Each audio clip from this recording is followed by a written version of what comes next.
5 yoshdan keyin ichimda o'zimni kim ekanligimni, qayoqqa ketayotganligimni anglab olishga ehtiyoj tug'ilgan. Orzu qilinmaydigan hayot yo'llaridan yurib ketish ehtimoli juda katta edi.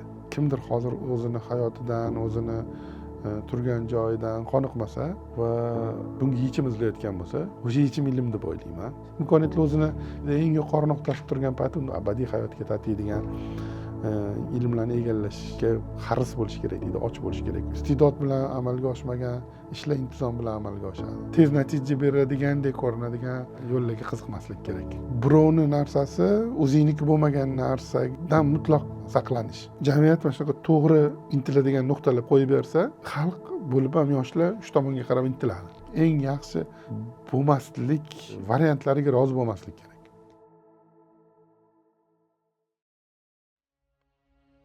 Gazeta nashrining Sening yoshliging menda bo'lsaydi nomli ushbu loyihasida el-yurt orasida hurmatga sazovor kishilar o'z yoshligini eslab, hozirgi zamon nuqtai nazaridan yoshlarga tavsiyalar beradi. Ushbu loyiha asosan 17-20 yoshlilar uchun mo'ljallangan. Uning barcha mehmonlari bir xil savollarga javob beradi. Assalomu alaykum. Sening yoshliging menda bo'lsaydi loyihasining bittaki soni bu.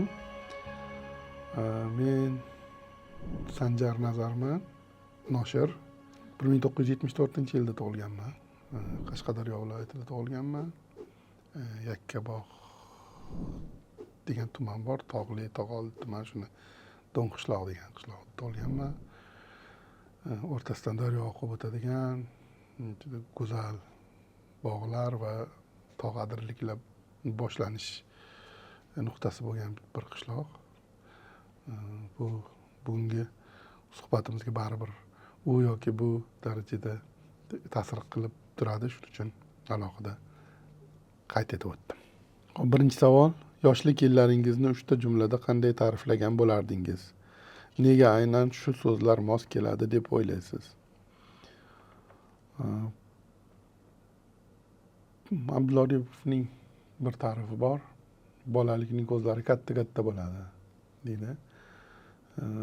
Ma'nosi tagidagi ma'nosi bu ta'rifning, jumlaning shundan iboratki, bolalikda hamma narsa kattaroq, oydinroq, yorqinroq bo'lib ko'rinadi. Shuning uchun juda ko'pchilik, nafaqat men, juda ko'pchilik o'zini bolaligini ta'riflayotganda eng degan so'zni ishlatsa kerak.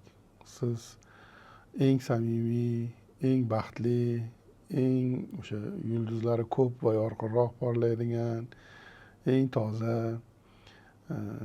bir davrlarni xotirlaysiz. Bu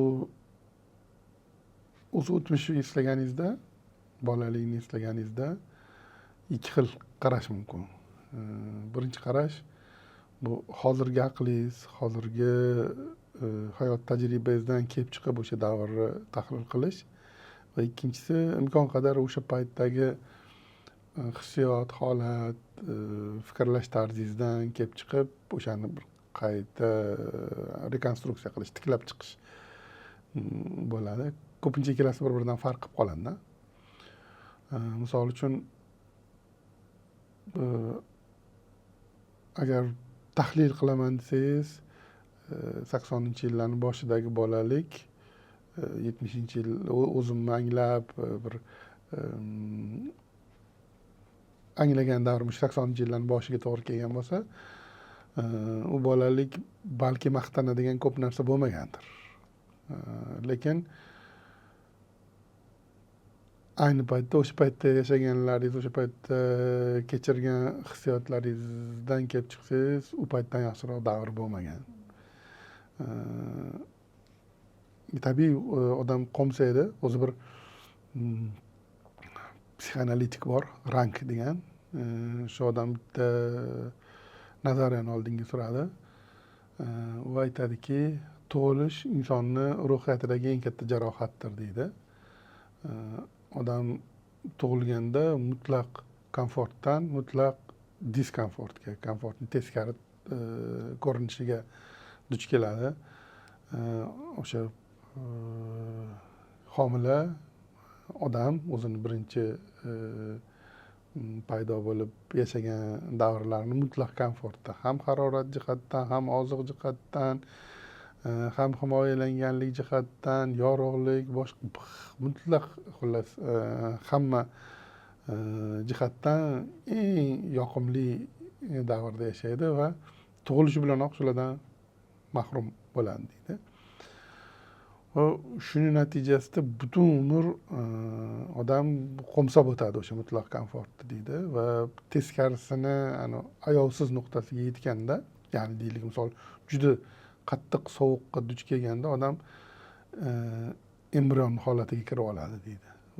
G'ujanak bo'ladi-ku, och qolganda, og'riq bezovta qilganda hammasida bir xil holatga, jismoniy holatga tushaveradi. O'sha holat embrion holati bilan juda yaqin emas, aynan bir xil embrion holatiga kiraveradi va agar bu fikr, bu nazariyani avvalo aytib o'tish kerak, bu 100% rost degani emas, bu ilmiy qarash va asoslari bor. Mana shunday yuzada turgan asoslari ham bor, keltirib o'tganimizdek.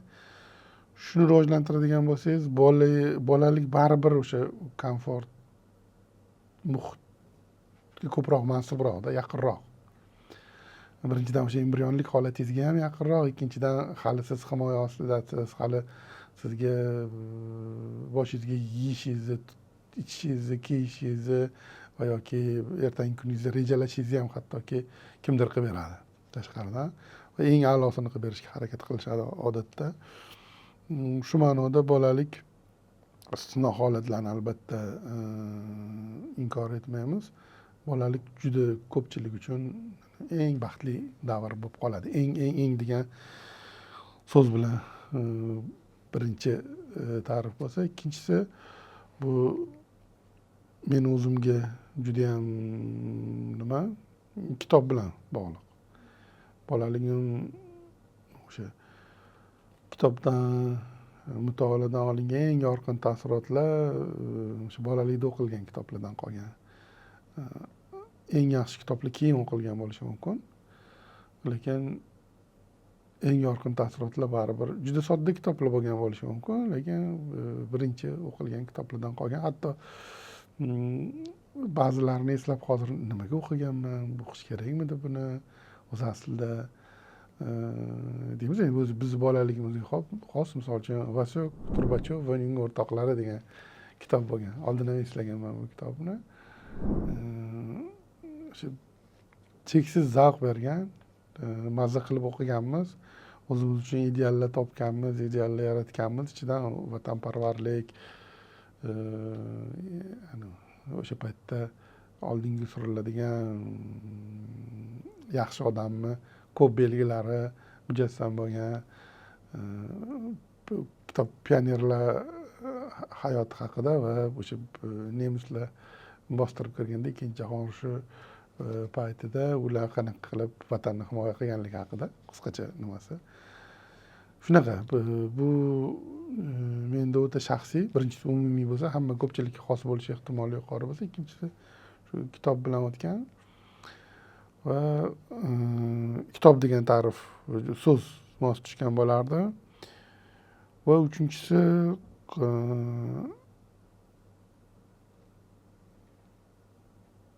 balki o'zi odatda bitta so'z bilan ta'riflash sal qiyinroq, balki eng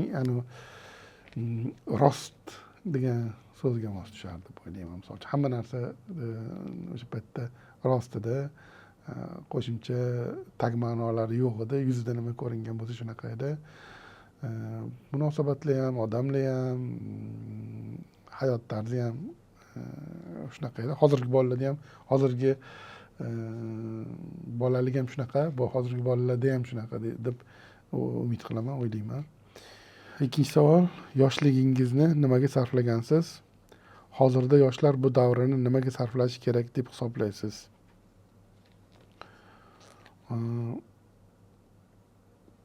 Yoshligi oddiy qishloq bolasini yoshligi bo'lgan. Farqini belgilab beradigan ba'zi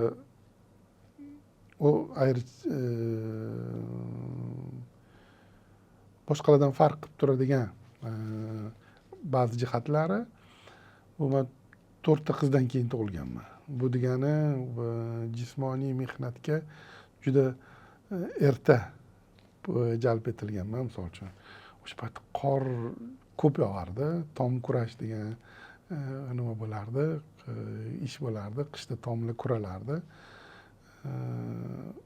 Shu balki 5 yoshimdan, balki 6 yoshimdan tom kurashni boshlaganman. Keyin sekin boshqa ishlarni ham, misol uchun yer ag'darish bo'lsin,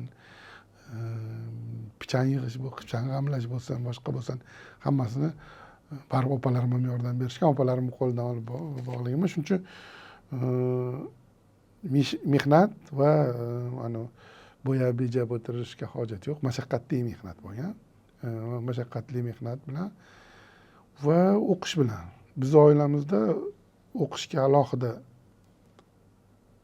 e'tibor berilgan, targ'ib bo'lgan, kitoblarimiz ko'p bo'lgan. Buni ko'p aytaman, 5000 tacha kitobdan iborat kutubxonamiz bo'lgan uyimizda. Va bir nechta tildagi kitoblar bo'lgan, 3 tildagi kitoblar bo'lgan. Rus, o'zbek va nemis tilidagi. Otamiz Xudo rahmat qilsin, nemis tilidan mutaxassislar. Nemischa kitoblar ham ko'p yiqqandilar. Shu kitoblarning mutolaasi bilan va doimiy ta'kidlab turilgan, juda to'g'ri bo'lgan bu ilmga targ'ib bilan o'tgan. Albatta qo'shimcha nimadir bilan shug'ullanishimizga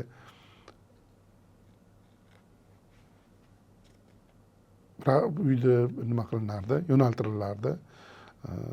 Misol uchun matematika yoki fizika kurslari bo'lsa, o'sha kurslarga berardilar. Birinchidan oddiy maktabdan, o'sha qishloq maktabidan, adashmasam 6-sinfdan 3-4 kilometr uzoqligidagi yaxshiroq, ta'lim yaxshiroq bo'lgan maktabga o'tkazishgan o'qishimni. Bu qiyin bo'lgan, qatnash qiyin bo'lgan, piyoda qatnalgan, 4 kilometr joyga piyoda borib qatnaganmiz, lekin yaxshiroq ilm olsin, ilm bilan oshno bo'lsin deb qilishgan bu narsani. Misol uchun o'sha paytlarda arab tili kursiga berishgan 3 yillik ko'p ilmga, o'qishga targ'ib bo'lgan va bu juda to'g'ri bo'lgan. Shu narsalarga asosan sarf bo'lgan. Mehnat, qora mehnat va o'qishdan boshqa narsa bo'lmagan. Bir nima yo'q, nima deydi? Ko'ngilochar turli o'yinlar yo tadbirlar yo joylar, shaharlar, unaqa narsadan uzoq bo'lganmiz judayam. Bu hozirgacha ta'siri bilinadi. Hozirgacha o'yinqaroq, ba'zi hamma uchun oddiy bo'lgan narsalarni men yoshim 40 dan o'tgandan keyin birinchi marta bilyard stoliga bundoq qarab, mana shu bilyard bo'lar ekan, o'ynash mumkinmi deb bilyard o'ynamoqchi bo'lib urinib ko'rdim, lekin o'ynamadim, o'rganmadim ham. Bilyard o'ynashni bilmayman, misol uchun. Xullas, bu juda ommaviy o'yin bo'lib ketdi o'rtada. Biz shu narsaga rag'bat sezmaganmiz va qaysi ma'noda qaytargan bo'lgan shu narsalardan. Shuning uchun shunaqa soddaroq, jaydariroq bo'lib o'tgan yoshlik. Va buning uchun ko'p shukr qilaman. Bu juda to'g'ri bo'lgan deb o'ylayman. Hozir ham misol o'zimning farzandlarimda aynan shuni takrorlaysanmi desa ijobiy javob bermasligi mumkin, ha deb. Lekin o'zim misolimda to'g'ri bo'lgan. O'zim misolimda to'g'ri bo'lgan deb o'ylayman. Ammo bolalik baribir bolalarcha, bolalarga xos hayotni ham o'zini ichiga olish kerak. Biz ham o'ynaganmiz, o'yinqaroq bo'lganmiz, o'zimiz o'yinlarimiz bo'lgan, boshqa bo'lgan. Qat'iy nazar, ularga qo'shimcha yana boshqa nimalar. Misol bolani hayvonot bog'iga olib borish oddiy, bu bolani o'ynatishmi yo o'qitishmi degan savol judayam bahsli. U ko'p jihatdan o'qitish deb o'ylayman man. U nima qilish emas, ko'ngilxushlik emas yoki boshqa shunaqa nimalarda ham hozir bunga boshqacha qaraladi. Endi bizniki baribir ko'p yil o'tib ketdi. Hozir xuddi kechagi kun haqida gapirayotgandek gapiramiz. O'zi aslida 40 yil, 50 yil oldingi voqealar. 40 yil juda nima. Hozirgi yoshlar bu davrini nimaga sarflash kerak deb hisoblaysiz degan savolning ikkinchi qismi bor. Albatta ilmga. Agar xalos qilsa, kimdir hozir o'zini hayotidan, o'zini turgan joyidan qoniqmasa va bunga yechim izlayotgan bo'lsa, shu vaziyatdan chiqib ketish, shu vaziyatni ortda qoldirish uchun yechim izlayotgan bo'lsa, o'sha yechim ilm deb o'ylayman. Agar kimdir ko'p pul topmoqchi bo'lsa, kimdir obro' qozonmoqchi bo'lsa, kimdir mashhur bo'lmoqchi bo'lsa, kimdir bilmayman nima. Qanaqa maqsad qo'yishdan qat'iy nazar oldiga ijobiy albatta, yaxshi, yorug' maqsad qo'yishdan qat'iy nazar eng birinchi qadam va eng zaruriy qadam bu ilm deb o'ylayman.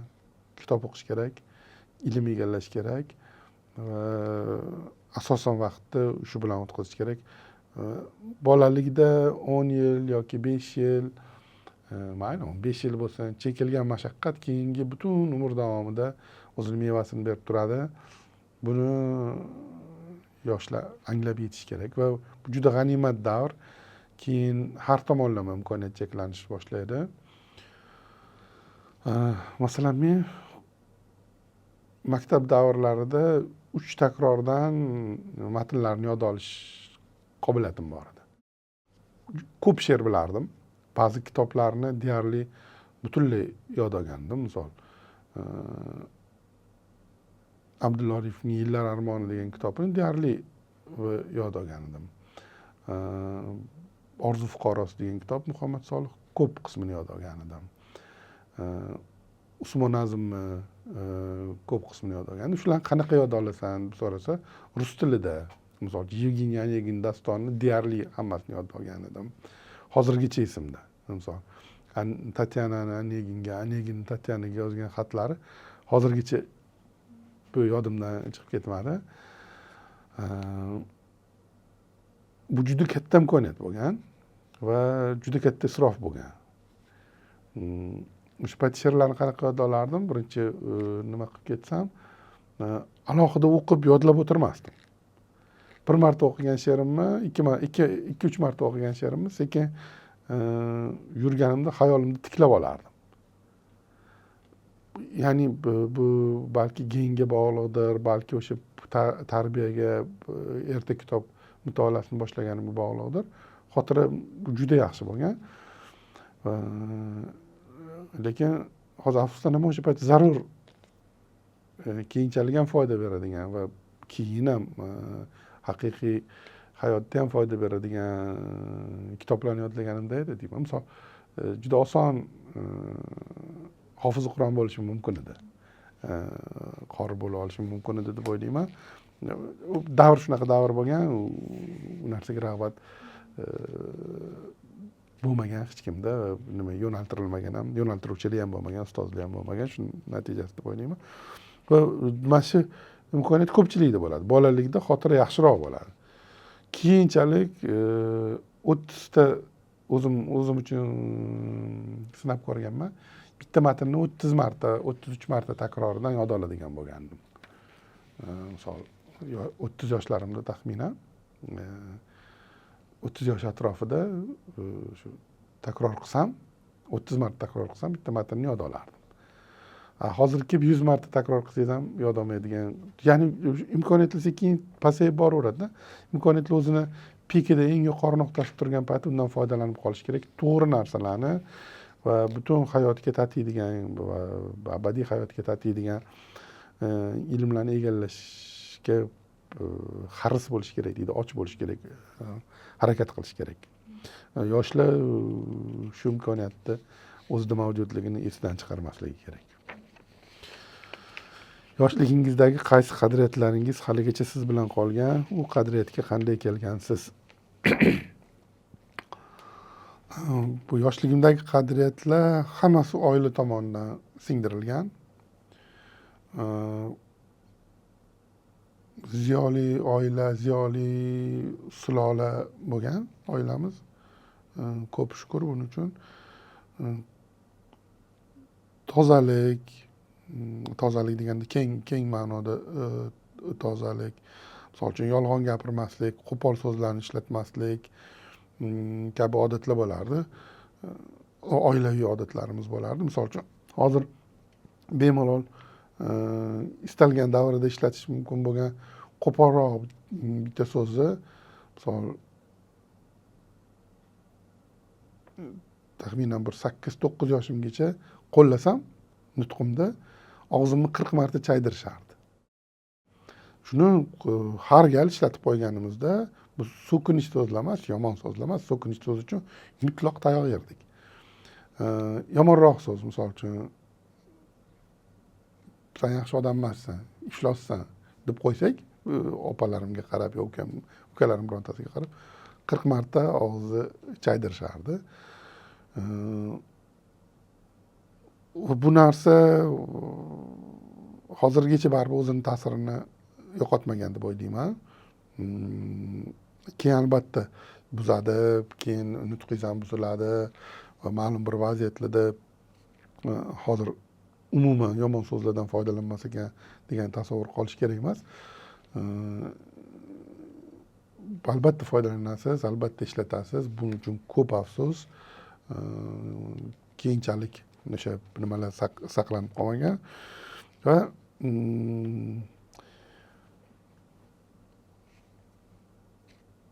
birovni narsasi o'zingniki bo'lmagan narsadan mutlaq saqlanish.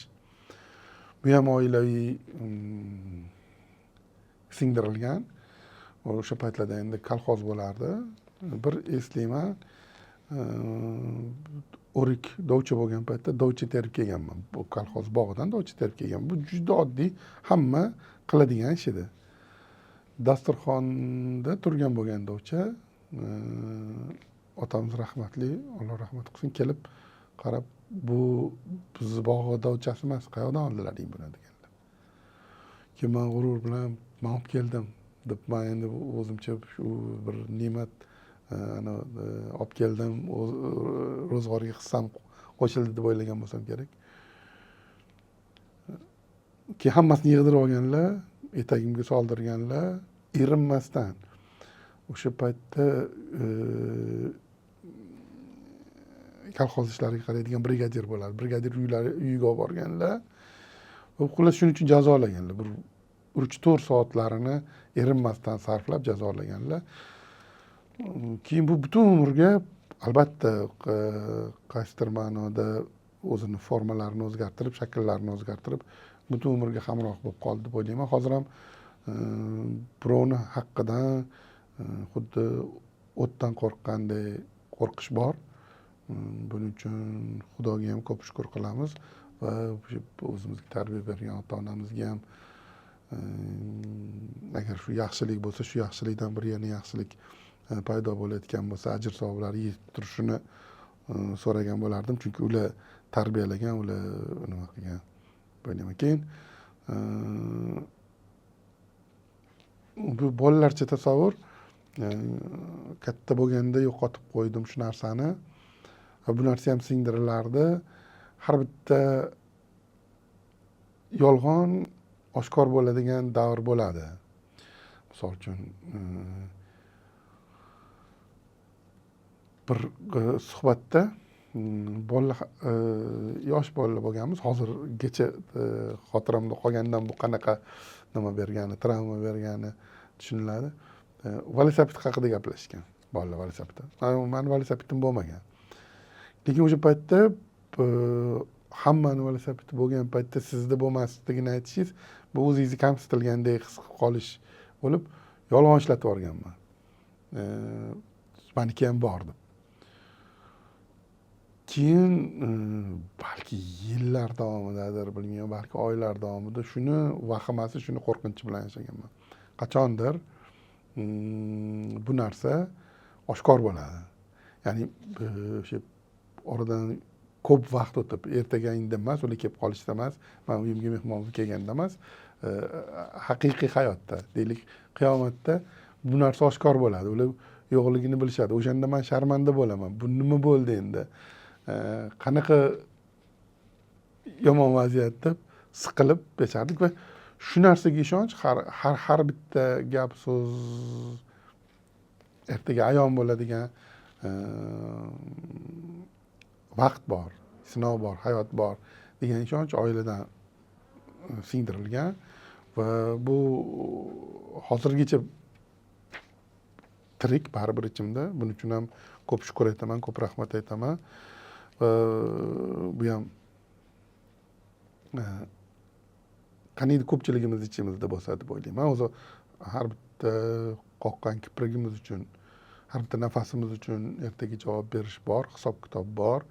Aslida ham shunaqa bo'lgan. Bu sal boshqacha shaklda, mana shu ilmdan, shu ilmni suratidan boshqacha shaklda bizga yetib kelgan. O'zi juda ko'p ilmlar shunaqa-ku, misol chap qo'l bilan ovqat yemaslikni yoki me'yordan ortiq ovqat yemaslikni yoki bu yana boshqa narsalarni butunlay o'zini aslidan boshqacha farqli shaklda tushuntirishadi. Aslida katta haqiqatli katta ilmlar bo'ladi uni tagida. 4-savol. Yoshligingizda ish, kasb tanlashda siz uchun eng muhim nima bo'lgan? Qiziq, menda qiziq kechgan bu jarayon juda ham. Avvalo maktabda hamma fanlarni yaxshi o'qiganman. Bitta kasbga hozir ko'pchilikka qarab afsuslanaman, bitta kasbga yo'naltirishadi. Deylik, faqat kimyo va biologiyani yaxshi o'qiydi, ertaga bir doktor bo'ladi deydi, boshqa deydi. Men maktab davrimda olimpiadaga fizikadan qatnashardim va yaxshi o'rinlar olardim. Doim tarixdan qatnashganman, respublika olimpiadasigacha yetib kelganman, chiqqanman.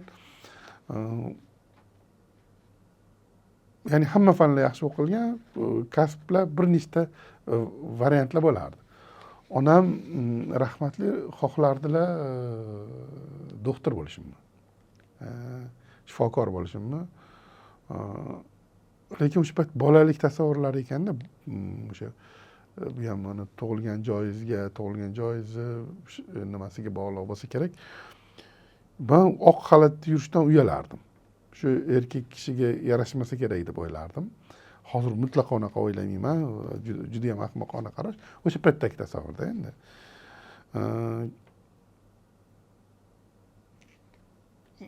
Men qaysi kasbga yo'nalishimni dadam, otam qanchalik xohlaganlar, yo'naltirganlarini eslamayman. Demak, aniq bitta kasbga mana shuni boshini tutishing kerak demaganlar. Bu butun o'quvchilik davrimda hamma fanlardan yaxshi o'qishimni nazorat qilganlar, qaraganlar.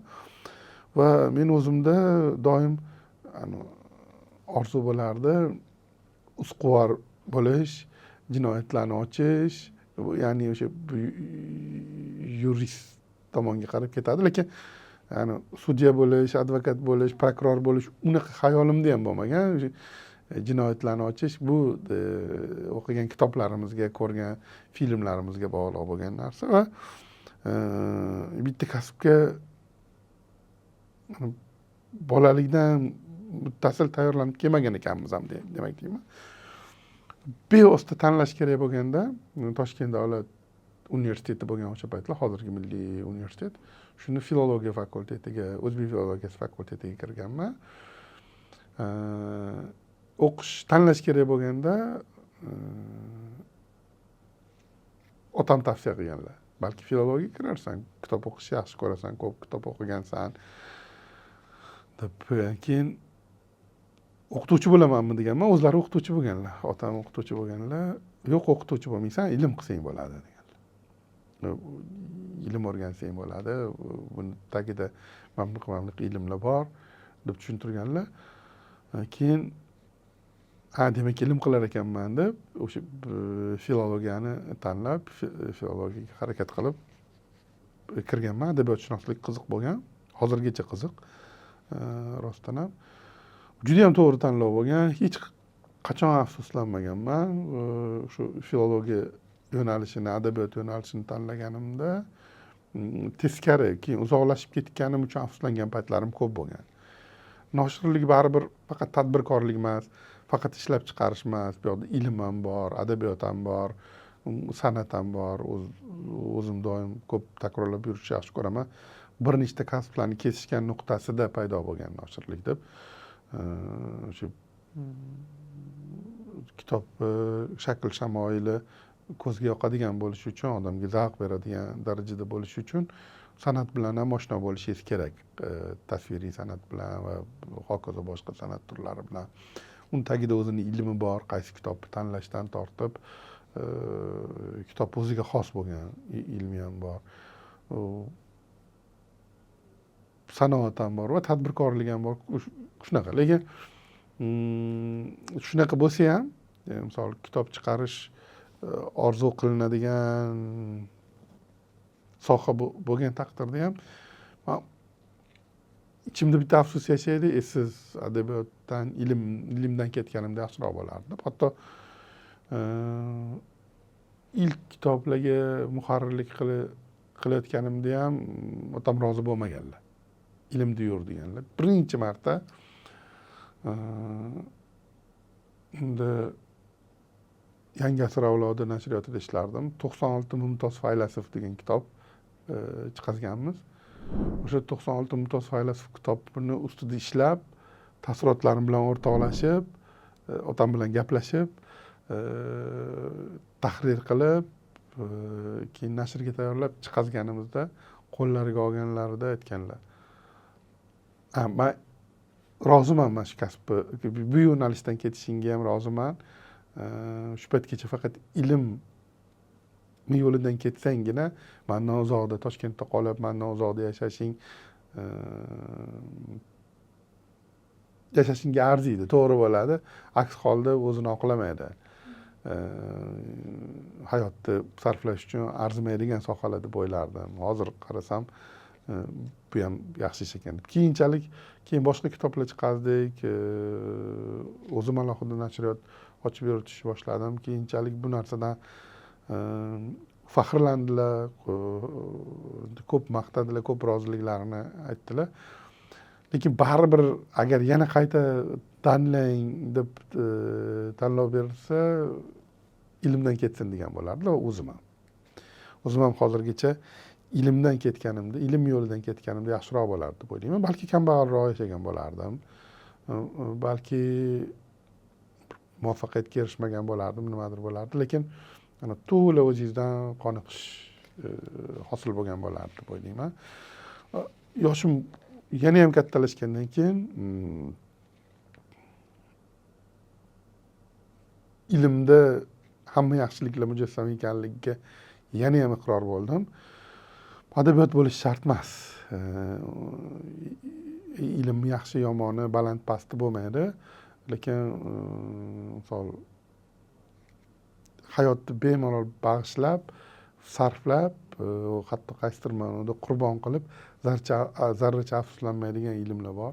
Shularga misol hozir o'g'ling kim bo'lsa rozi bo'larding deb savol berishsa, o'zimga olim bo'lsa, bir yaxshi faqih bo'lsa, yaxshi muhaddis bo'lsa, yaxshi mufassir yoki o'sha tafsir o'rganadigan tafsirshunos olim bo'lsa, misol mashinasi bo'lmasa ham, o'zi uy ola olmasa ham, ro'zg'ori qiyinchilik bilan sal o'tsa ham, mingdan ming rozi bo'lgan bo'lardim va o'zi ham qachondir kelib bu hayotdan rozi bo'lgan bo'lardi. Hozir qo'sha uylari, qo'sha mashinalari, hatto deylik yurtdan tashqarida mulklari bor odamlar ham o'rtacha olimga havas bilan qarashadi. Buni sizga hech qachon aytmasliklari mumkin, lekin baribir ich-ichidan shunaqa.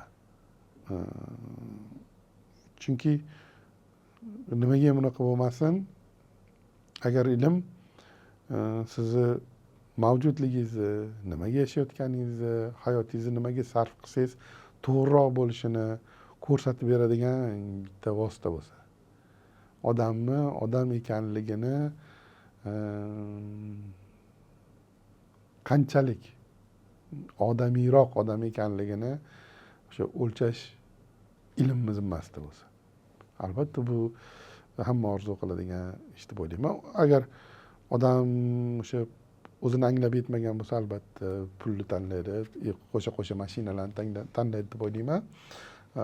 O'zini anglab yetgan odam ilmni yaxshi ko'rgan bo'lardi, ilm yo'lini tanlagan bo'lardi deyman. Kitob yaxshi narsa ekanligi va kitob umuman olganda ilmni xizmatchisi ekanligi bir qadar taskin beradi.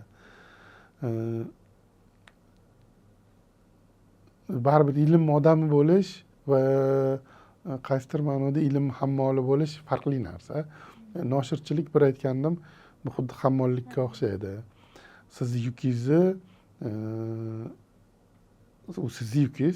sizni yukingizni deylik bozordan uyigacha ko'tarib yuborib beradi. Noshir sizni ilmingizni hosillarini olimdan yoki yozuvchidan yoki mutafakkirdan o'quvchigacha olib borib beradigan bir hammol. Bu ham savobli ish, bu ham yaxshi ish. Buning uchun ko'p shukr qilaman. Hech boya aytganimdek nima o'tmaydi, afsus o'tmaydi, lekin baribir yana ham sharafliroq, yana ham tozaroq bo'lardi ilm yo'lida umr sarf bo'lganida.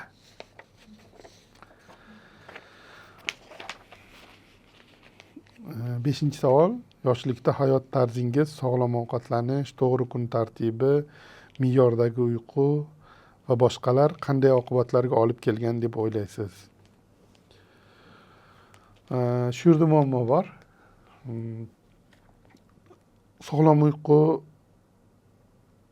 bo'lgan, yoshligimizdan to'g'ri singdirilgan bizga, o'sha qosh qoraygandan keyin uxlanilgan. Sog'lom ovqatlanish madaniyati xalqimiz orasidan ko'tarilib ketgan edi. Va bugun shuni muammolarini men bu o'zim shaxsimda yashayman.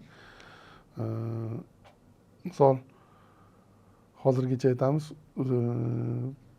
osh qolib ketmasligi kerak edi. Oila davrasida osh yeyilsa, osh qolib ketmasligi kerak edi. Qolgan oshni o'g'il bola yeb qo'yish kerak edi.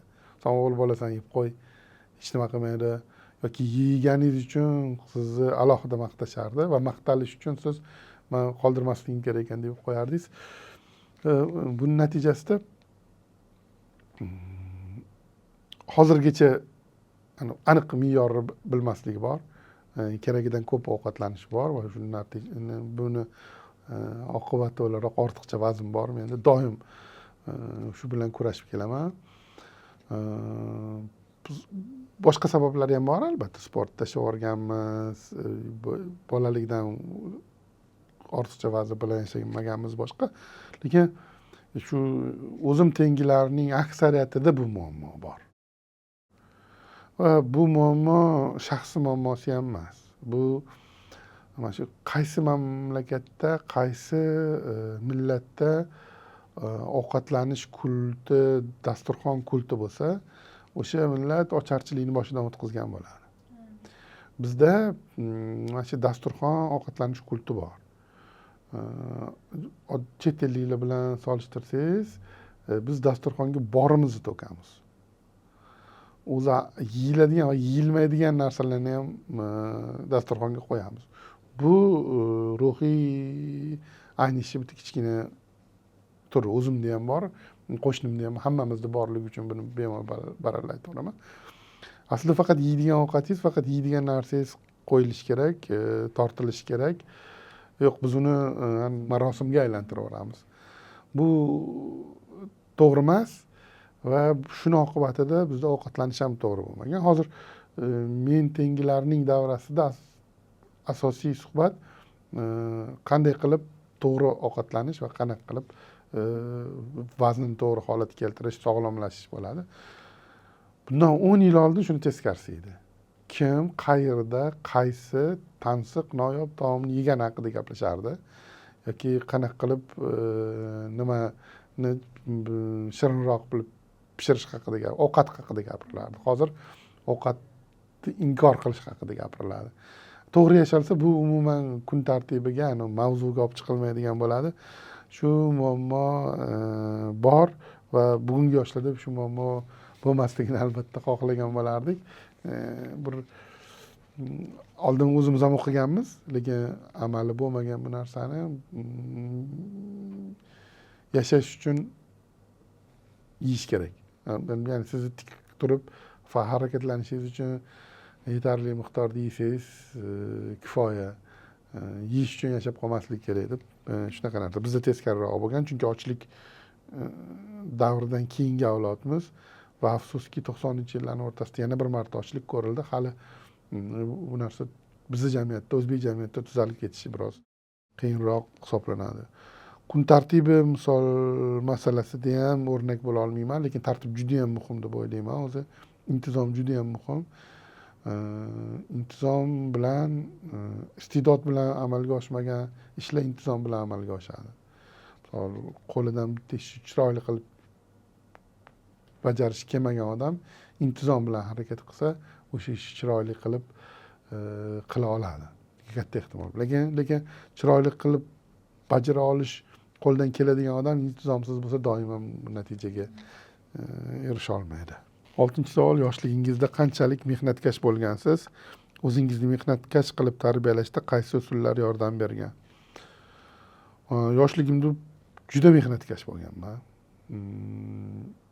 O'sha ro'zg'or ishlarida ham, o'qishda ham ko'p kitoblarni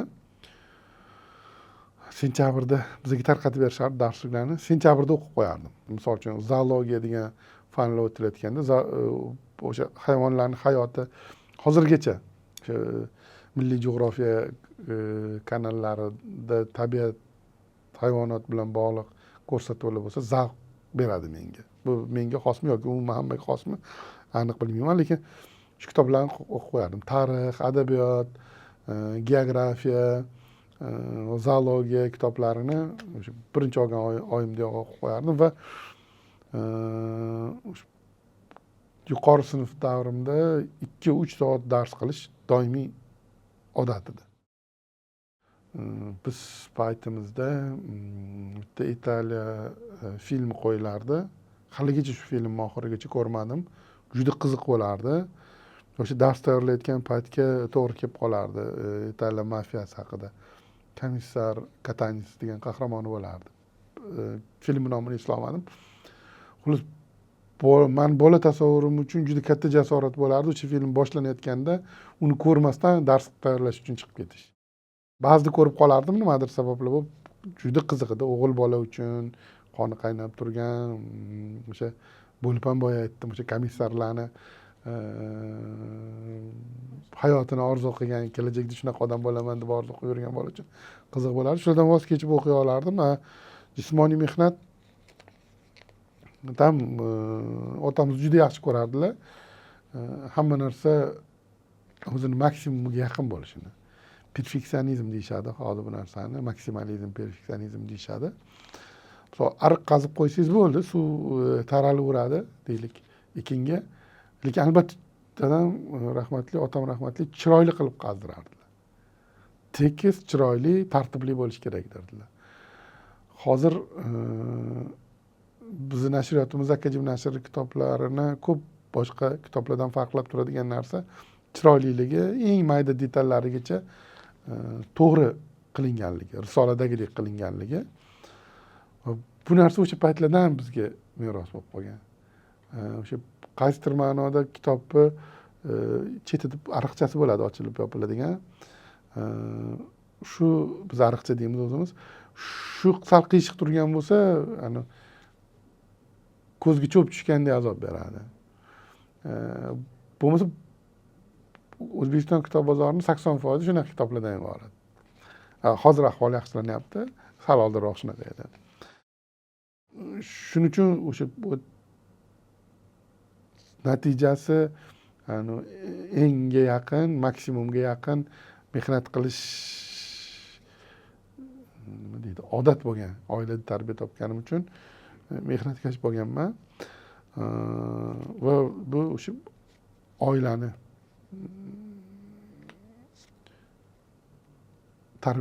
tarbiyani mahsuli deb o'ylayman. 7-yoshligingizda qilgan eng katta tavakkalchiligingiz bu sizga qanday natija bergan? O'zi yoshligida tavakkalchilik qilish kerakmi? Ko'pchilik tushungan ma'nodagi tavakkalchilik qilmagan bo'lsam kerak deb o'ylayman. Unaqa tavakkalchi odam emasman shekilli. Misol uchun tepadan sakrashadi-ku. O'shanda men hech qachon sakramagan bo'lardim. Hozirgacha orzuyim ham yo'q unaqa. Sakramagan bo'lardim, chunki doimo ehtimollar nazariyasini ishga solaman. Xo'p, bu baribir 100 minginchi marta bo'lsa ham qachondir uziladi. Qani kafolat 100 minginchi bo'lmasligiga bir mana shunaqa narsa bo'ladi. Eng katta tavakkal hayotimdagi, bizni oilamiz hayotdagi eng katta tavakkal bu ilm xor bo'lgan paytlarda hamma ilmga o'zini urgani bo'lgan. Kitobga, o'qishga, ta'lim olishga o'zini urgani bo'lgan. Hozir ham oilaviy yig'ilib ukalarim bilan gaplashsam, hammasi oliy ma'lumotli, o'zini ishida usta odamlar. Gaplashsak, eng katta yutug'imiz, xaloskorimiz, oilaviy xaloskorimiz bu ilm bo'lgan. Agar o'qimasak, Rossiyaga ishlab ishga chiqib ketish yoki yana kimdir orzu qilinmaydigan hayot yo'llaridan yurib ketish ehtimoli juda katta edi. Chunki oddiy o'qituvchini oilasidan chiqqansiz, uy-joy qilishingiz va bizda 4 qizdan keyin 4 o'g'il tug'ilganmiz oilada. Buni ham ta'siri bor. Biroz otamiz kuchdan qolib, imkoniyatlari kamaygan paytda biz voyaga yetganmiz. Oiladan yordam olish, yordam kutish qiyin bo'lgan. Shunaqa paytda ilm, ta'lim, olgan ta'limimiz ilm qo'llagan. Va hozir o'ylayman, juda ko'pchilik havas qiladigan, juda ko'pchilik o'ziga o'rnak deb biladigan yigitlar, odamlar bo'lishdi ukalarim. Tavakkalchilik umumiy ma'noda agar o'zini oqlaydigan bo'lsa, unda ham ma'lum bir ratsionallikdan uzilmagan tavakkalchilik bo'lsa, balki qilish kerak. Yoshligingizda uzoq muddatli tushkunlik yoki ketma-ket muvaffaqiyatsizlikka duch kelganmisiz? Bundan qanday chiqqansiz? Nima saboqlar olgansiz? Inqirozli holatga tushib qolgan yoshlar uchun tavsiyalaringiz? Shunaqa davr bo'lgan.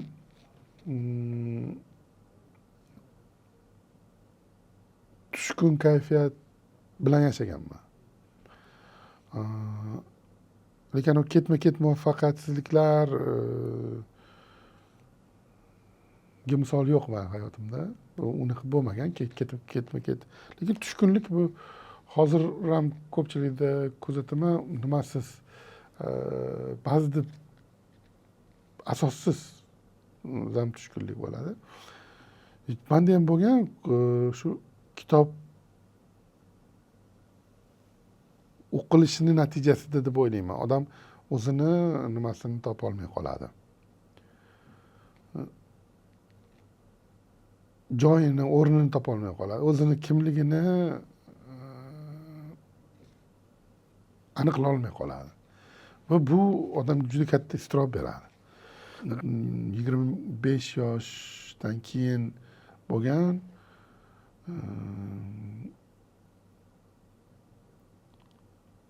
u ichimda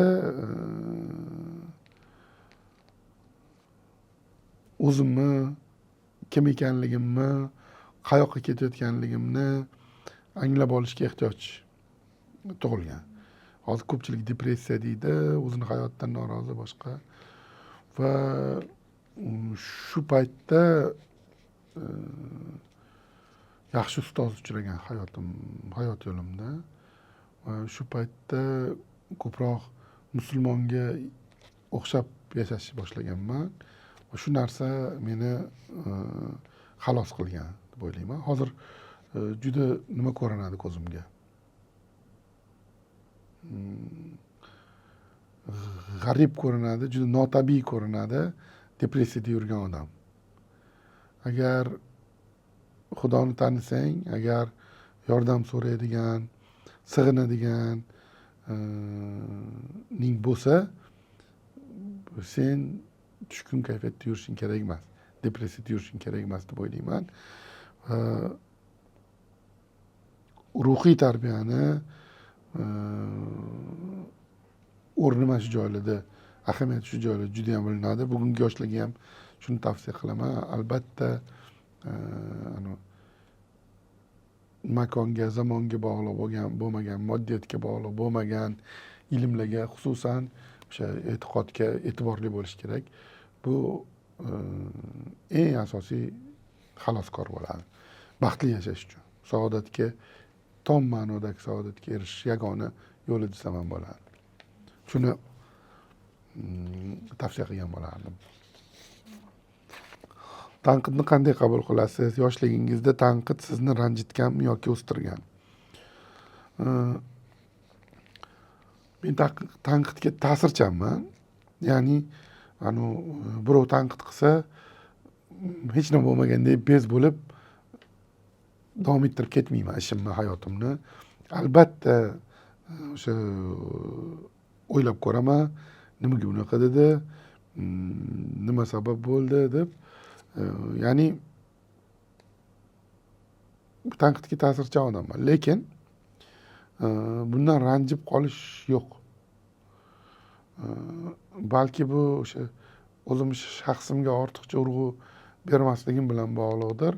Agar kimdir tanqid qilsa, o'z avvalo o'zimni hammadan o'tkazib o'zim tanqid qilib beraman. Agar so'rashsa, bu juda ko'pchilik tanqidlar o'sha o'zim qilib yurgan tanqidlarimga hamohang bo'ladi. Shuning uchun oson qabul qilaman va ularga bee'tibor ham bo'lmayman. Yoshligimda o'sha tanqidga uchramaslik uchun rosa harakat qilganman. Bu ham bitta sog'lom xislat, sog'lom xususiyat.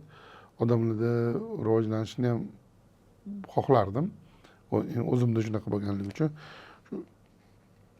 Iloji bo'lsa, qo'limdan kelsa, tanqidga uchramaydigan shaklda, darajada va perfeksionizmni qaysidir bitta bosqichida bu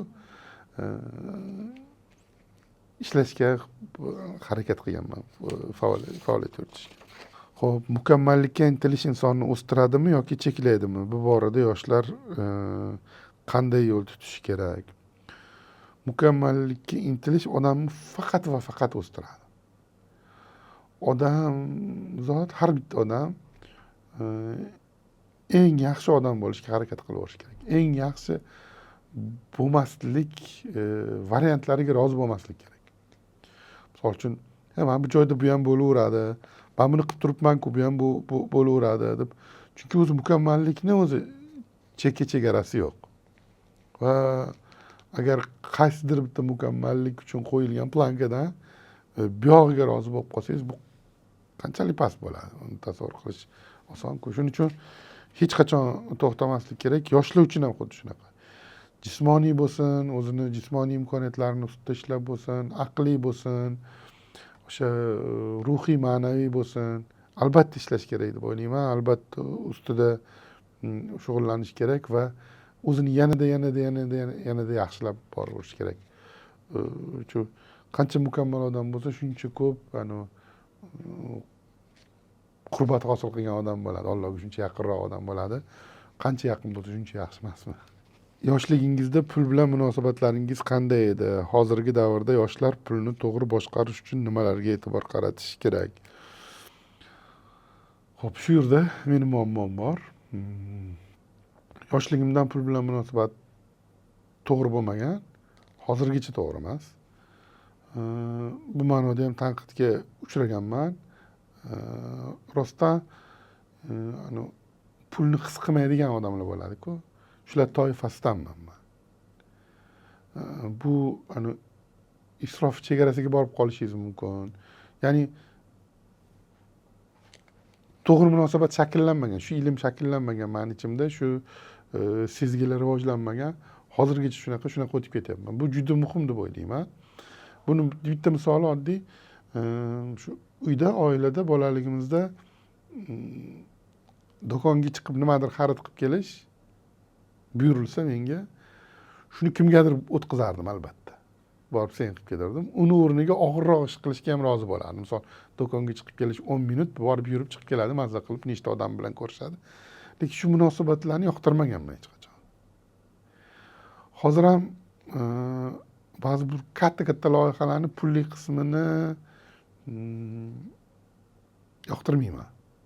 Loyihani o'zi, bajarilishi, qanaqa natija olishimiz juda qiziq bo'ladi va bundan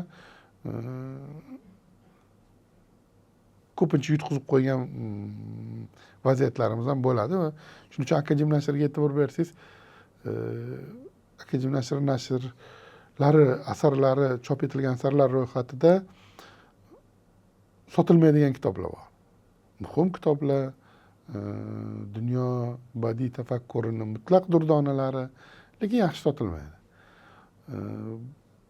Men noshir sifatida shu kitobni chiqazganim, o'sha pul bilan munosabatlarim to'g'ri shakllanmaganligi, pul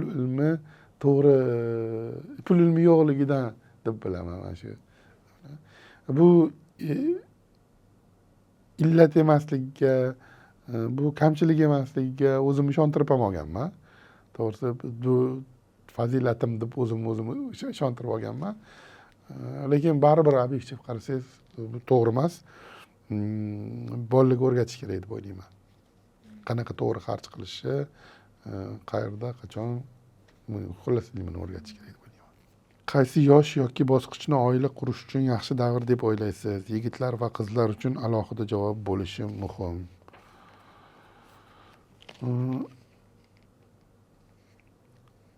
Bu boradagi qarashlarim o'zgardi. Oldin o'ylardim, oyoqqa turib olib, uyli joyli bo'lib, hayotda o'zini o'rnini topib, keyin oila qurish kerak. Hozir unaqa deb o'ylamayman.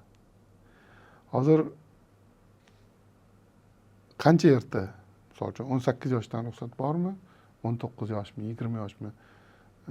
Oila qursin deb o'ylayman. Agar oilaviy sharoit, ota-onasi birga yashash uchun imkoniyatlar bo'lsa, albatta, shunaqa sharoiti bor odam imkon qadar tezroq oila qurish kerak deb o'ylayman. Chunki agar tayyor uyga kimnidir olib kelishingiz bu bitta holat bo'lsa, bitta uy tayyorlab, kim bilandir birga erishib, o'sha uyga birga ko'chib kirishingiz, bu butunlay boshqa holat deb o'ylayman. Va oila ko'proq ana ikkinchi holatda o'zini ko'proq namoyon qiladi deb o'ylayman. Birga erishish, birga nima qilish. Umuman agar baxt haqida gapirilsa, odam baxtli bo'lishi mumkinmi deyilsa va bunga ijobiy javob berilsa, ha, odam baxtli bo'lishi mumkin deyilsa, shu baxt yagona imkoni bor joy bu oila hisoblanadi. Odam oiladan tashqarida baxtli bo'la olmaydi. Nazariyalar, turli ideologiyalar, hammasi o'tkinchi, hammasi nisbiy. Chin hissiyotlar, chin maqsadlar va tom ma'nodagi hamma narsani eng rost shakli oilada bo'ladi deb hisoblayman. Bu o'ta shaxsiy qarash. Kimdir boshqacha hisoblasa, unga ham haqqi bor. Agar sharoit bo'lsa, hamma sharoit bo'lsa, misol uchun ota-onaning uyida bemalol yashash mumkin bo'lsa, o'g'il 18 yoshda, 19 yoshda, 20 yoshda uylangani yaxshi deb o'ylayman. Keyin o'zi alohida uy qilib chiqsa, alohida uy qilib chiqsin, alohida uy qilib chiqmasa birga yashasin.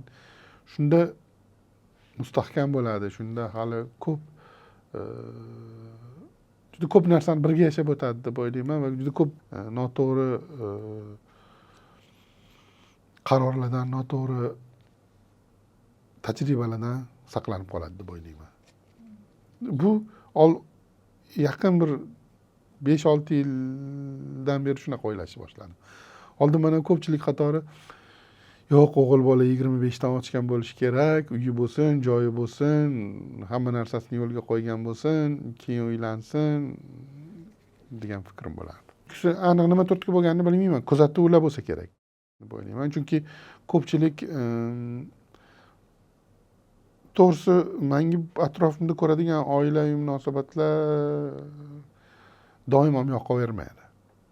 Misol bizdagi o'zbeklardagi er-xotin munosabatlari, oilaviy munosabatlar, ota bola, ona qiz, ota qiz, ona o'g'il munosabatlari doim ham yoqavermaydi. Chunki yetarlicha yaqin va yetarlicha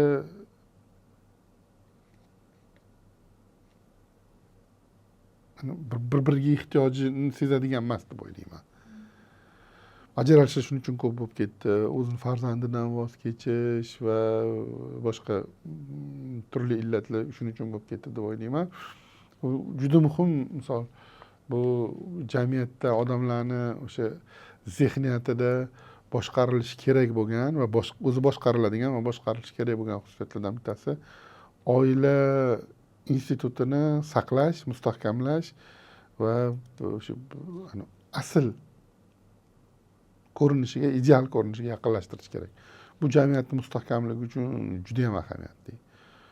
Hozir juda arzimagan sabablar bilan ajrashib ketadiganlar bor va bu fikrim tanqidga uchrashini aniq bilaman. Lekin kuzatuvim, boshqacha gap gapira olmayman. Men shu paytgacha ajrashib to'g'ri qilgan, ajrashib yutgan odamni juda kam ko'rganman. Oilani saqlab qolib yutganlarni juda ko'p ko'rdim. Birinchi qarashda bunaqa yashab bo'lmaydi. Bu hozir to'g'ri emas bunaqa yashash deb o'ylagan, tasavvur qoldiradigan oilalarda ham, oila saqlab qolinganda, keyin bir-biriga yaqinlashib, isloh qilib, tuzatib, baxtli hayot paydo bo'lgan. Lekin ajrashilgandan keyin baxtli hayotga shans deyarli yo'qotildi. Yana qaytadan boshlash kerak va u imkoniyat bo'ladi. Shunaqa kuzatuvim bor. Aynan nima qaysidir hodisa, aynan qaysidir voqeani ta'siri yo'q. 13-savol ekan. Resurslari cheklangan, masalan, moddiy imkoniyatlari kamroq yoki elementar ehtiyojlar ta'minoti past, gaz, svet, internet muammo bo'ladigan joyda yashovchi yoshlar o'zlarini qanday rivojlantirishi kerak? Og'irroq yo'llarni tanlash kerak. O'qish kerak. Ertaga natija bermaydi. Misol, menga ertaga natija kerak degan fikr xato. Misol, balandroq, turg'unroq natija kerak bo'lsa, albatta o'zini ta'limiga e'tiborli bo'lish kerak, ko'p kitob o'qish kerak. Mustaqil repetitorga borib erishiladigan natijaga mustaqil o'qib ham erishish mumkin. Hozir YouTube bor, resurslar ochilib ketdi, ta'lim resurslari. Unga ham imkoniyat cheklangan joylar O'zbekistonda juda kam. Har holda TikTok yoki Instagramga ulanish imkoniyati hamma joyda bor-ku. YouTube'ga ulanish imkoniyati ham bor va YouTube'dan matematika o'rganish mumkin bemalol. Bugun shunaqa bo'lib qoldi. Mana o'zimizda oddiy fan akademiyasi bor. O'zbekcha hozir shu yerda yaxshigina ta'limini chiqarsa bo'ladi. Kitob, badiiy adabiyot olish, o'qish, istalgan shaklda topib, kutubxonalardandir, boshqadir. Kutubxona o'zi muammo bo'lib qoldi, afsuski. Mana shu joylarda jamiyatda, davlatni vazifalari, o'sha imkoniyatlarning tengligini ta'minlab berish vazifalari eng birinchi shunda namoyon bo'ladi o'zi. Ya'ni hech bo'lmasa rayon markazida bitta katta kutubxona bo'lishi kerak, har bitta rayon markazida. Hozir maktablarda Qo'shtirnoq ichidagi kutubxonalar bor. Ular albatta talabga javob bermaydi.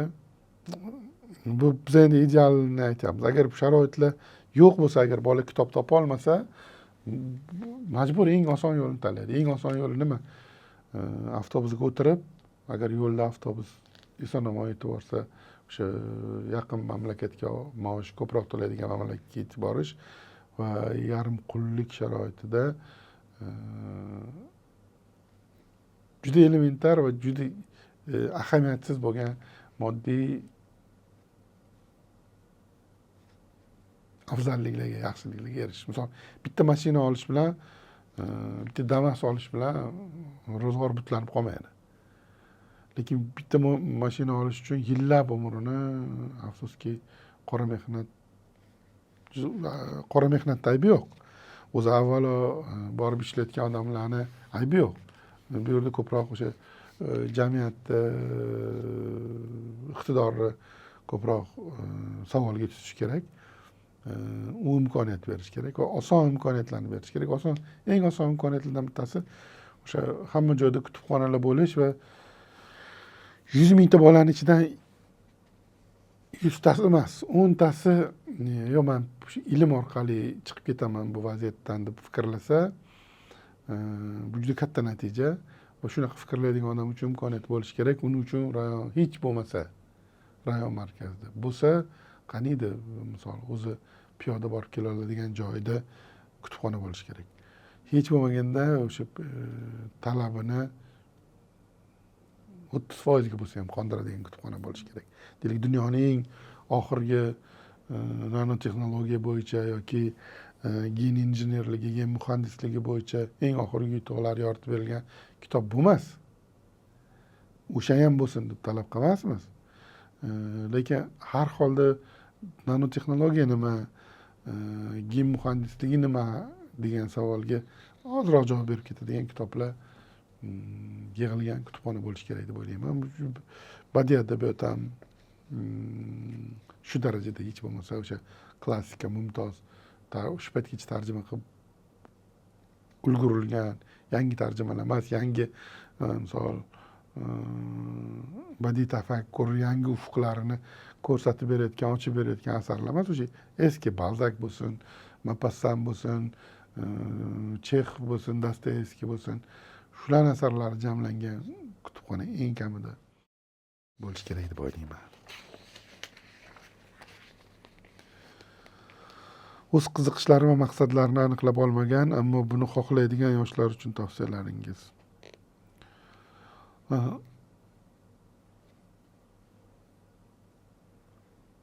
Shu odam o'zini yo'lini topish uchun ham ma'lum bir saviya, ma'lum bir daraja talab etiladi-da.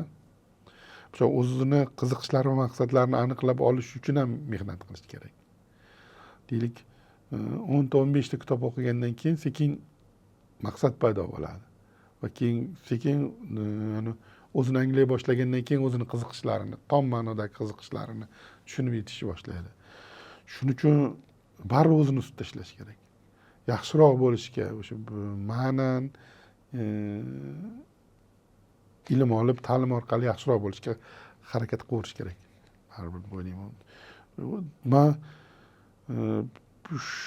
shu yo'nalishdagi tavsiyalarning hammasiga kitob o'qish kerak deb baribir javob beraveraman. Kitob o'qibgina, o'zini ustida ishlabgina, o'zini ma'naviy qiyofasini shakllantiribgina yaxshiroq bo'lishi mumkin, komilroq bo'lishi mumkin odam. Bugungi o'zbek yoshlari orasida sizga eng yoqadigan xususiyatlar qaysilar, qaysilarini esa yoqtirmaysiz?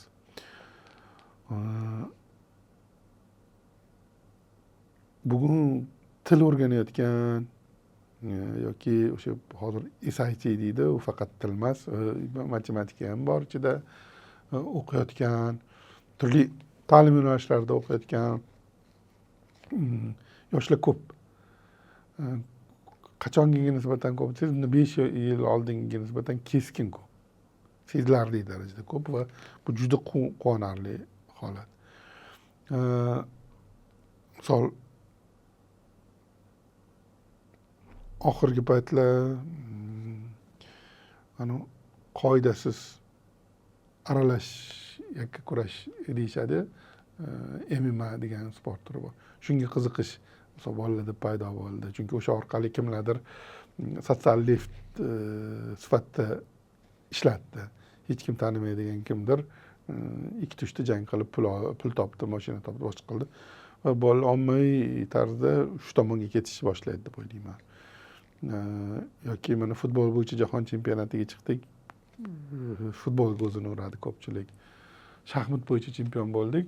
Shaxmat chempioni chiqdi O'zbekistondan. Shaxmatga o'zini uradi bolalar. Jamiyat mana shunaqa to'g'ri intiladigan nuqtalar, prioritetlar qo'yib bersa, xalq bo'lib ham yoshlar shu tomonga qarab intiladi. Va ularning orasidan sog'lomlari e'tiborsiz qolmayotganligi menga eng yoqadigan jihat. Misol, shaxmat bilan shug'ullangan bolani ko'rsam ham quvonaman. Lekin SIT o'qiyotgan bolani ko'rsam ko'proq quvonaman baribir. Yoki o'sha MMAga emas, Qorako'l maktabiga qatnab, yoki kimyoni yoki biologiyani o'qiyotgan yoki matematikani o'qiyotgan bolani ko'rsam ko'proq quvonaman. Tezda ana 3 ta jang o'tkazib mashina emas, lekin sog'lig'ini saqlab qoladi, butun keling boshqacharoq ssenariy bo'yicha rivojlantirib ko'ramiz shuni. O'sha MMA orqali pul topgan odamdan borib gaplashsangiz, endi nima qilasan, mana puling bor, hayoting yaxshi desangiz, bolalarimni o'qitaman deydi. Bugun bolalarda o'zi o'qishiga imkoniyat bor. Shuning uchun ana uni orzusi hali oldinda turibdi. Uni bolalari uchun olib qo'ygan orzusiga bu o'zi yetishishi mumkin. Shuning uchun o'qish kerak va ana tez natija beradigandek ko'rinadigan yo'llarga qiziqmaslik kerak.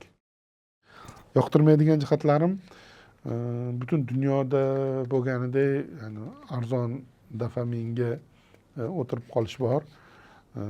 Bizda ham balki ko'rib chiqish boshlar, shu ijtimoiy tarmoqlarni cheklash, boshqa qilish, bolalar telefonga, telefon o'yinlariga va o'sha ijtimoiy tarmoqlarga juda berilib ketish bor. Buning natijasida aqliy cheklashlarga ahmoqlashuv deylik, o'zini nomi bilan. Ahmoqlashuvga guvoh bo'lyapmiz. Shu narsa yoqmaydi. Butun boshli avlod ahmoqlashib ketayotganligi juda qo'rqitadi. Endi bu dunyoda kuzatilayotgan tendensiya va shuni oldini olish uchun mana Yevropa ittifoqida ijtimoiy tarmoqlarga 15 yoshgacha bo'lgan bolalarni, 16 yoshgacha bo'lgan, xullas ijtimoiy tarmoqlarga taqiq qo'yilyapti. Bu to'g'ri, sog'lom qarash deb o'ylayman. Kelajakda rahbar bo'lishni istagan yoshlar o'zida qanday ko'nikmalarni shakllantirish kerak? O'zi adolat rosa maqtaladigan narsa.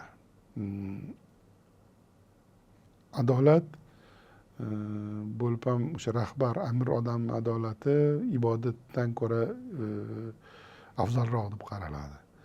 Shuning uchun adolat hissini rivojlantirish kerak. Rahbar odam juda ko'p xususiyatlari, fazilatlari bo'lishi kerak. Albatta,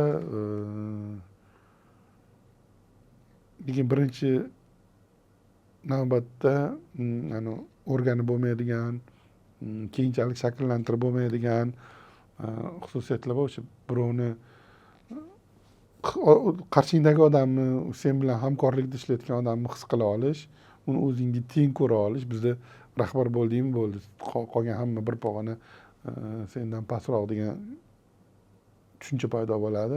Shunaqa nima shakllangan.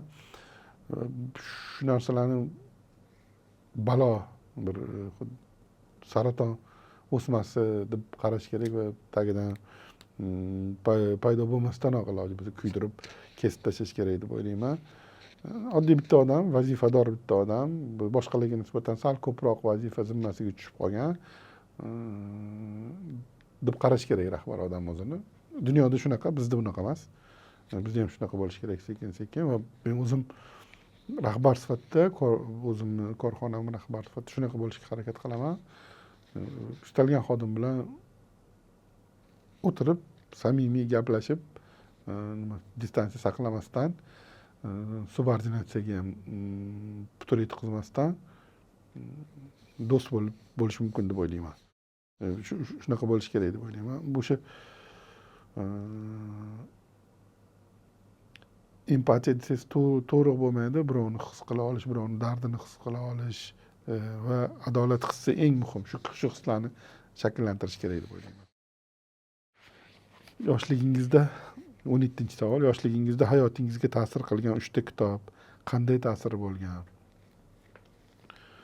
Menda unaqa sanoqli kitoblar bo'lmagan. Va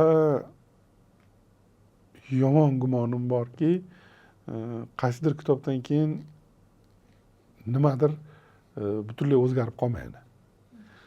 Lekin har bitta kitobdan keyin albatta o'zgarish bo'ladi. Faqat u siz hayotingizga ta'sir qiladigan darajada emas. Siz ozgina o'zgartiradi, keyingi kitob sizni yana ozgina o'zgartiradi, keyingi kitob yana sizni ozgina o'zgartiradi va ularning summasi, jamlanmasi siz hayotingizga ta'sir qiladi. Kimligingizga, shaxsingizga, qabul qiladigan qarorlaringizga ta'sir qiladi. Hozir oddiy rahbar haqida gapirdik.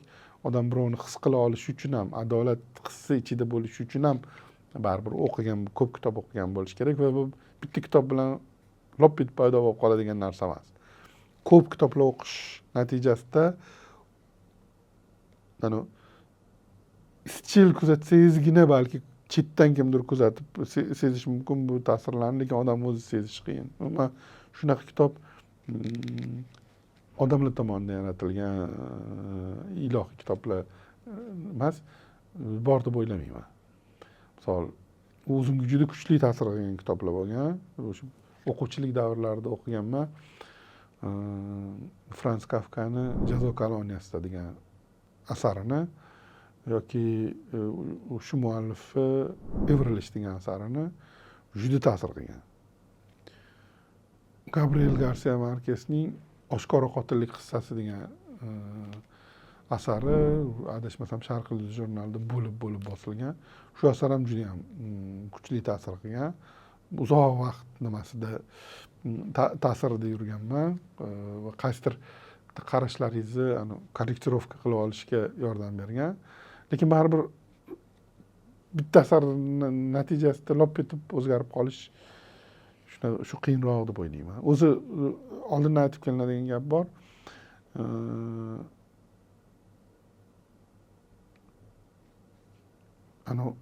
Bitta asar odamni o'zgartiradi. Taxminan shunaqa gap bor. Lekin o'sha bitta sani o'zgartiradigan asarni topish uchun 1000 ta asar o'qigan bo'lishing kerak yoki 100 ta asar o'qigan bo'lishing kerak deb. Menda sal boshqacharoq, o'sha bitta asar ham o'zgartirmaydi, 100 ta kitob o'qib kelib 101-siga kelganda to'planib tajribalar odamni nimasi shakllanishi shunda o'zgaradi deb o'ylayman. Agar o'zingiz hozirgi davrda 17-20 yosh bo'lib qolsangiz, bu bosqichni qanday o'tkazardingiz? Xo'p, Qur'on yodlagan bo'lardim. Mutlaq. Ko'proq yodlagan bo'lardim. Va bunga zamonaviy ilm yo'nalishlaridan birontasini mahkam tutgan bo'lardim. Misol, bugungi o'sha sun'iy idrok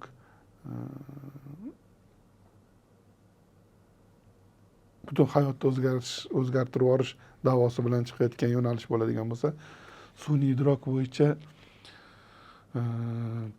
yaxshi mutaxassis bo'lishga harakat qilgan bo'lardim. Bu trend o'tib ketar, keyin balki deylik 5 yil o'tib yana yangi nimadir yaratilar, yana 5 yil o'tib yana yangi nimadir yaratilar. Bizning davrimizda misol hali bunaqa texnologiyalar umuman yo'q edi. Internet hali paydo bo'lmagandi. Men 17 yoshimda internet yo'q edi.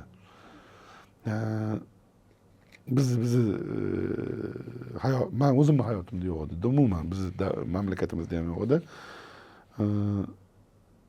Lekin doim bor bo'ladigan va doim kerak bo'ladigan ilmlar bor, o'shalarni qattiq egallash kerak. Odam bo'lib, bir musulmon odam bo'lib to'g'ri yashashi uchun zarur bo'lgan ilmlarni majmuasini, jamlanmasini albatta o'rganib olish kerak. Mukammal o'rganib olish kerak. Va albatta eng katta kitob, eng muhim kitob va har bitta satri, boya aytdik, bitta kitob odamni o'zgartirmaydi deb, har bitta satr odamni o'zgartiradigan kitobni yod olishga, anglashga va o'sha kitobdagidek yashashga harakat qilish kerak. Shuning uchun o'sha kitobga ko'proq vaqt ajratgan bo'lardim. Bu meni qarashim endi.